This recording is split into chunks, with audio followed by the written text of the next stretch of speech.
अगले दिन से माँ के बहुत मना करने के बाद भी मैं कपड़े धोने बैठ गई। ससुराल में काम करते रहने से यहाँ खाली बैठा नहीं जा रहा था। मैंने माँ को कहा कि मैं सब काम देख लूँगी, तुम आराम करो। पर माँ को चैन कहाँ। मैंने काम नहीं करने दिया तो वो साड़ी लेकर बैठ गई हाथ से काढ़ने के लिए। माँ ने ये हुनर मुझे भी सिखाकर भेजा था। और मेरे दहेज में माँ और मेरे हाथ की कढ़ाई की साड़ियाँ थी, जिसमें एक साड़ी सास की भी थी। हमारे गांव में खाली समय में यही काम बहुत चाव से करती हैं औरतें और लड़कियां। माँ ने बताया कि पास के शहर से कुछ लोग हमें साड़ी और दुपट्टे कढ़ाई के लिए दे जाते हैं, जिन्हें वो लोग दूसरे बड़े बड़े शहरों में ले जाकर बेचते हैं। बदले में सही पैसा भी देते हैं। अभी तो माँ भावना के लिए साड़ियाँ तैयार करने में लगी है और भावना भी तो सीख रही है सब काम। खाली होकर मैंने मदद करना चाहा, पर माँ ने कहा जा तू अपनी सहेली से मिला, फिर पता नहीं तुम लोग मिलोगे। माँ सही तो कह रही थी। मैं रेशमा के पास चली गई। वो लेटी हुई थी। मैंने उसे बाहर ही बुला लिया। मैंने चारपाई बाहर ही बिछा ली। मेरे पास कई सवाल थे, पर मैं पूछ नहीं पा रही थी। हम दोनों बहुत देर तक अपनी पुरानी सहेलियों को याद करती रही और पुरानी बातों पर हंसती रही। फिर घूम फिर कर बात नृत्यशाला की आ गई। उसने बताया कि मेरे छोड़ने के बाद कुछ समय वो जाती रही थी। चांदनी और गुरुजी के बीच कुछ चल रहा था। मैं उसकी बातें सुन रही थी और चांदनी से तो मैं वैसे ही पहले से नाराज़ थी, तो मैंने कोई जवाब नहीं दिया। उसने बताया कि गुरुजी काफ़ी रंगीले स्वभाव के थे। ये सब लड़कियां कहती थी। तेरे छोड़ने के बाद मुझे भी ज़्यादा मन नहीं किया तो मैंने भी जाना छोड़ दिया। बाद में पता चला कि वो चांदनी को भगाकर ले जाने के चक्कर में थे। उसके परिवार में पता चला तो चांदनी को घर में बहुत दिन बंद रखा और हमारे रंगीले गुरुजी की खूब धुलाई की गई। कहकर हंसने लगी। फिर सुनने में आया कि चांदनी की शादी हो गई है। मेरे घर में भी भाई को गुरुजी के बारे में पता चला तो कई दिन मुझे डांट पीट कर पूछा गया कि मैंने तो कुछ गलत नहीं किया। बहुत मुश्किल से यकीन दिलाया कि मैंने कुछ गलत नहीं किया। आद्या मेरी तरफ तो गुरुजी ने कभी ध्यान ही कहाँ दिया था। मैं तेरी जितनी सुंदर कहाँ हूँ, और पता नहीं चांदनी में क्या देखा था गुरुजी ने, वो भी कोई तेरे जैसी खूबसूरत थी। सही तो कहा रेशमा ने। चांदनी में वो बात कहाँ थी जो मुझ में है। फिर भी पता नहीं क्यों वो लट्टू थे उस पर। चलो अच्छा ही हुआ, खुद से बात कर मैंने अपना मुंह बिचका दिया। रेशमा तब दुबली पतली और सांवली सी दिखती थी। लंबाई भी कम थी, पर अब तो रेशमा में निखार आ गया है। शायद घर के दूध मक्खन का प्रभाव है या माँ बनने की चमक है। जैसे माँ कह रही थी कि बच्चा पैदा होने वाला है तो रेशमा निखर गई है, ऐसा ही होता होगा। सोच में रेशमा को ध्यान से देखने लगी। मुझे अपने में खोए देख वो बोली, आध्या हमारे जीजा तेरी पढ़ाई करवा रहे हैं, इसलिए तुझे कभी छुआ नहीं, पर प्यार भरी बातें तो तुम लोग करते होंगे। रेशमा ने ये बात कहकर मेरी दुखती रग को छेड़ दिया हो। मैं क्या कहती कि मेरा पति तो मुझसे बात ही नहीं करता और यहाँ तक कि देखता भी नहीं, पर ऐसा कुछ नहीं कहा और बोली, हाँ करते हैं ना, पर वो बहुत कम बोलते हैं। मैंने थोड़ा सच और थोड़ा झूठ का सहारा लेकर बात बदल दी। तू अपना बता। वो बोली, तेरे जीजा तो बहुत मस्ती करते हैं, बहुत प्यार भरी बातें करते हैं रात को अकेले में। मैं उसका जवाब सुन सोच रही थी कि मेरी सांवली सलोनी सहेली कितनी किस्मत वाली है। थोड़ी जलन सी हो रही थी। अगर शादी का मतलब ये होता है तो फिर मेरे पति जो इतना लिखे पढ़े हैं वो नहीं जानते होंगे। लगता है उन्हें मैं पसंद ही नहीं, क्योंकि मुझे अंग्रेजी नहीं आती ना, शायद इसलिए। पर शादी की हाँ तो सब जानकर ही हुई थी ना। तमाम बातें मेरे मन में आने लगी।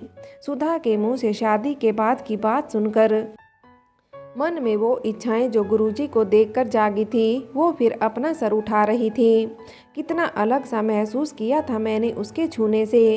सोचते ही शरीर में आज भी गुदगुदी और सिहरन सी उठ गई। रेशमा की माँ ने उसे बुला लिया तो मैं भी घर आ गई।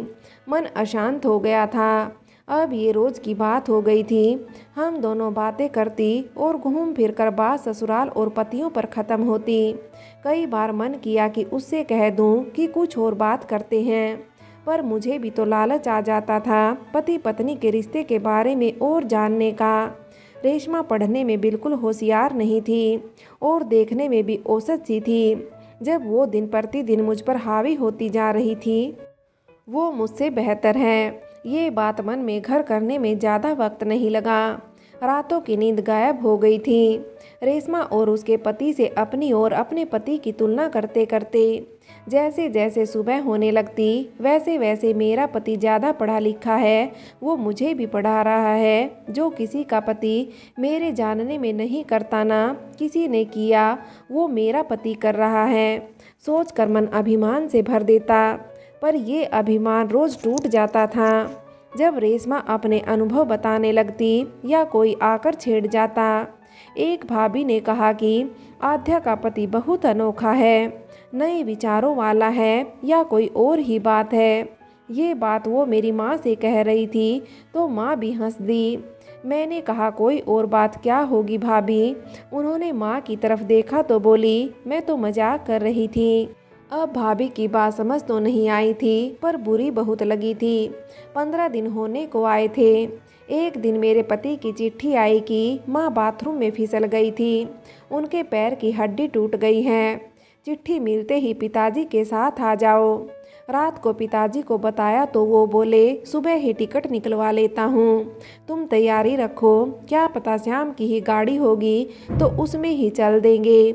मैं जानती थी कि दीपाली दीदी ने सब संभाल लिया होगा, पर फिर भी घबरा रही थी क्योंकि दीदी को पूरा काम करने की आदत जो नहीं है, फिर उनका स्कूल भी है। पिताजी का अंदाज़ा सही था। शाम की एक गाड़ी थी और हम उसी शाम चल दिए। वापस जाते हुए मन में बहुत कुछ चल रहा था। माँ की हालत के साथ साथ रेशमा की बातें दिल और दिमाग को बेचैन कर रही थी। पिताजी का ज़्यादातर सफ़र सोते हुए कटा। 2 रात ट्रेन में गुजार तीसरी सुबह सुबह हम शहर पहुंच गए। पिताजी ने स्टेशन से निकलने से पहले उसी दिन शाम की टिकट करवा ली थी, क्योंकि वो बेटी के घर रुकना नहीं चाहते थे और उन्हें काम पर भी जल्दी से जल्दी पहुंचना था। टैक्सी लेकर घर पहुंचे तो पिताजी मेरी सास का हालचाल पूछ नहाने चले गए। उनके आने तक दीपाली दीदी ने चाय और नाश्ता तैयार कर लिया था। मैं भी जल्दी से नहाकर तैयार होकर आ गई। पिताजी के नाश्ता करके थोड़ा सुस्ताने तक मैंने साथ के लिए पूरी सब्जी तैयार कर दी। पिताजी ने मेरी सास से विदा ली और उनका वादा भी लिया कि ठीक होने के बाद सबके साथ वो गांव जरूर आएंगी। हम लोग कब आने वाले हैं ये तो किसी को पता ही नहीं था, इसलिए मेरे पति और देवर से उनकी मुलाकात नहीं हो पाई। पिताजी रेलवे स्टेशन के लिए निकल गए। वो बहुत असहज महसूस कर रहे थे। एक तो वो बहुत कम बोलते थे और उस समय हम तीनों औरतें ही थी। शायद सब लड़कियों के माँ बाप अपनी बेटियों के घर ऐसे ही महसूस करते हों। दीपाली दीदी को राहत मिली थी मेरे आने से। वो 1 हफ्ते से स्कूल नहीं जा पाई थी। माँ बहुत दर्द में थी, पर मेरे आने से खुशी और तसल्ली दोनों उनके चेहरे पर झलक रही थी। उस दिन दीपाली दीदी को बहुत बार आराम करने को कहने के बाद भी वो नहीं मानी। भाभी तुम जाकर आराम करो, कल से सब तुम्हें ही तो देखना है। जो सामान मेरी माँ ने दिया था वो सब सास को दिखा ऊपर चली गई। माँ ने आते हुए यही तो समझाया था कि जो यहाँ से लेकर जा रही है सासू माँ को दिखाना और उनके पास ही रख देना। अपने कमरे में आई तो कमरे में सब सामान फैला था। शायद दीपाली दीदी को ऊपर आने का भी समय नहीं मिला होगा। सब सामान ठीक किया और लेट गई। सफ़र की थकान और 2 दिन से सही से सो न पाने की वजह से न जाने कब गहरी नींद में सो गई, वक्त का पता ही नहीं चला। सीढ़ियों पर किसी के जल्दी जल्दी चढ़ने की आहट से नींद खुल गई। जल्दी से उठी तो देखा रात हो गई है। बाहर निकली तो केशव भैया अपना बैग अपने कमरे में रख रहे थे। मुझे देख मुस्कुराए और पैर छूते हुए बोले कैसी हो भाभी। मैं ठीक हूँ भैया, पर आप मेरे पैर मत छुआ कीजिए, आप तो उम्र में मुझसे बड़े हो। माँ कहती है कि उम्र में बेशक बड़ा हूँ, पर रिश्ते में हमेशा आप ही बड़ी रहोगी। मैं चुप हो गई। हमेशा मुझे ऐसे ही चुप करा देते हैं भैया। कितना फ़र्क है दोनों भाइयों में। कहाँ केशव भैया हमेशा मुस्कुराते रहते हैं, सबसे हंसी मजाक करते रहते हैं, और कहाँ ये न किसी से फालतू बात न ही कभी हंसते सुना न देखा है। पता नहीं इतना खड़ूस बनकर कौन रहता है। ये सब बातें तो बस दिमाग में आती हैं, न किसी से बोल पाती हूँ न ही समझ आती हैं। शायद उम्र और पढ़ाई के साथ ऐसे बन जाते होंगे लोग। सोच अपना सर झटक नीचे आ गई। दीदी ने रात की तैयारी कर ली थी। माँ को खाना खिलाकर दवा खिला दी थी। केशव भैया और दीपाली दीदी को भी मैंने खाना खिलाकर ऊपर भेज दिया था। कल उनको सुबह स्कूल जाना था। वैसे तो वो माँ के साथ सोती हैं, पर मैंने केशव भैया को हमारे कमरे में कुछ दिन सोने को कह दिया, क्योंकि माँ के साथ मैं नीचे सोने वाली थी। मेरी सास भी मना नहीं कर पाई। मैं अपने और पति के लिए खाना बना उनका इंतज़ार करने लगी। वो जब आए तो मुझे देखकर न उनके चेहरे पर कोई खुशी थी और न ही कोई और भाव। कभी कभी ऐसा लगता है कि इन्हें कोई चीज़ या बात खुशी या तकलीफ भी देती है या नहीं। सब कुछ ऐसे ही सपाट से भाव से कोई कैसे कह सकता है। कब आई तुम, किसके साथ आई, दोनों सवाल का जवाब दे तीसरा सवाल वो पूछते, मैंने ही बता दिया। पिताजी दोपहर को वापस चले गए, क्योंकि उन्हें कुछ ज़रूरी काम था। अब उनके पास कुछ पूछने को बचा ही नहीं था, तो हाथ मुंह धोने चले गए। उनके आने तक मैंने थाली लगा दी। अब हम दोनों चुपचाप खाना खा रहे थे। माँ की शायद आंख लग गई थी, या फिर हमारी बातें सुनने के लिए चुपचाप लेटी थी, ये तो वो ही जाने। खाना खाकर उठे तो उन्हें बता दिया कि हमारे कमरे में भैया सोएंगे, मैं नीचे माँ के पास सोऊंगी, दीदी को भी स्कूल जाना है। वो कुछ नहीं बोले।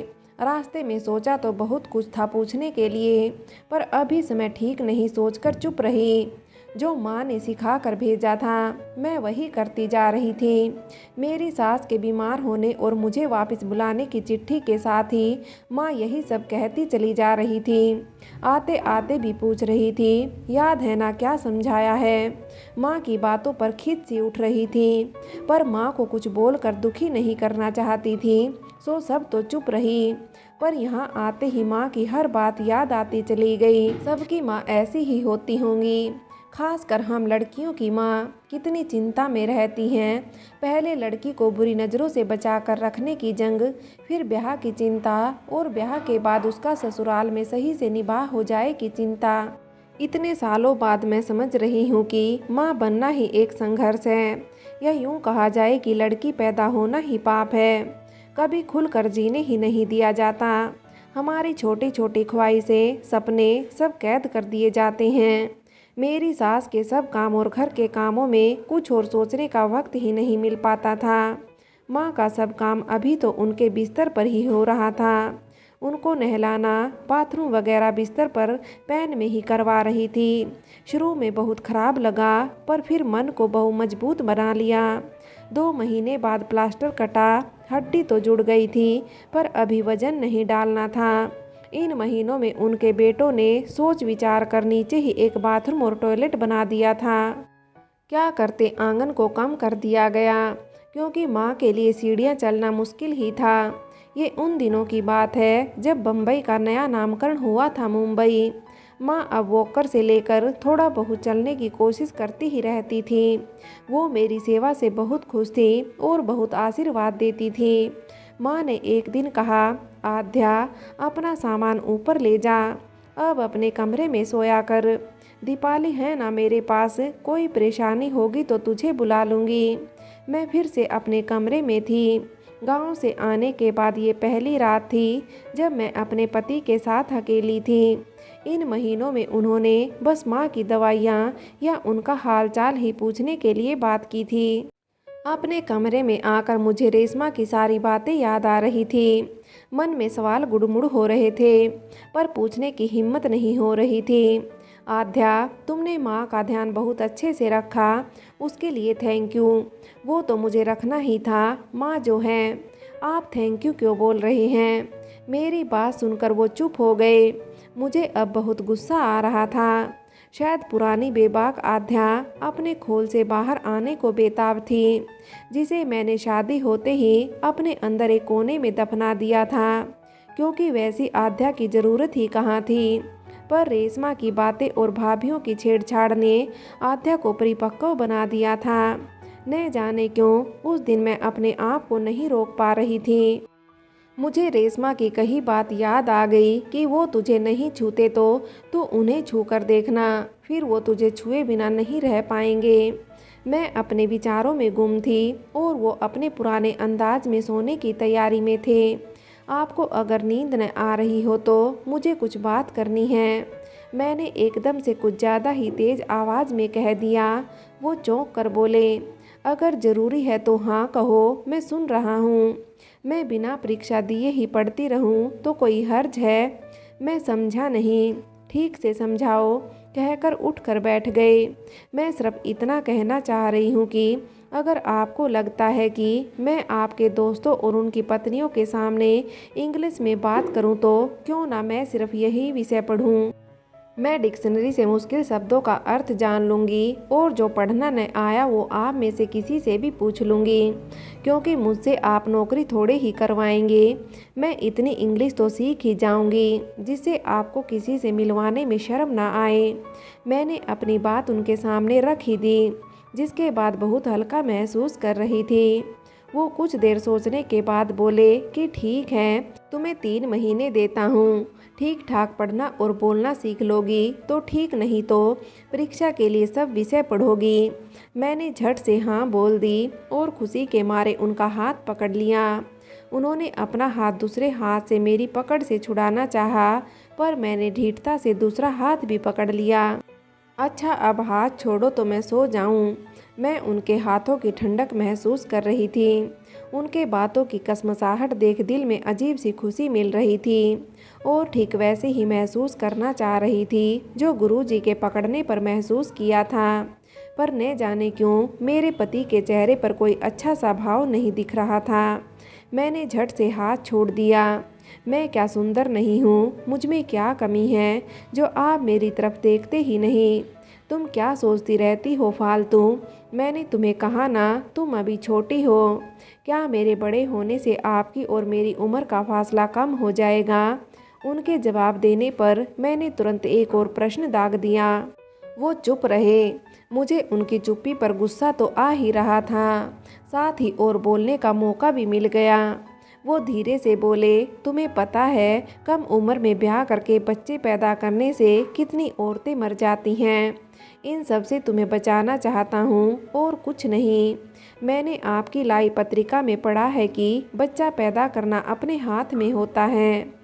मैंने अपनी जानकारी का इस्तेमाल किया। प्यार करने के लिए पढ़ा लिखा होना इतना ज़रूरी होता तो फिर रेशमा का पति तो उसको बिल्कुल प्यार न करता और न ही उसका बच्चा होता। ये रेशमा कौन है? उन्होंने पूछा तो मैंने कहा, मेरी सहेली है, सिर्फ 5वीं तक पढ़ी है। आध्या, बेकार की बातें मत करो और मुझे सोने दो, उन्होंने मुझे गुस्से में घूरते हुए कहा। मैंने आगे फिर कुछ नहीं कहा और चुपचाप पलंग पर लेट गई। नींद का दूर दूर तक नामो निशान नहीं था। रेशमा की बताई बातें और मीनल दीदी के निशान दिलो दिमाग में छाए थे। रेशमा का उभरा पेट जैसे मेरी खूबसूरती को चिढ़ा रहा था। तब उम्र बेशक उतनी नहीं थी, पर कोई मुझे देखे, मेरी तारीफ करे और करीब आए, ये मेरी जैसी उम्र की लड़कियों की इच्छा होती है। फ्रेंड्स, आगे की कहानी के लिए कहानी का अगला भाग देखें।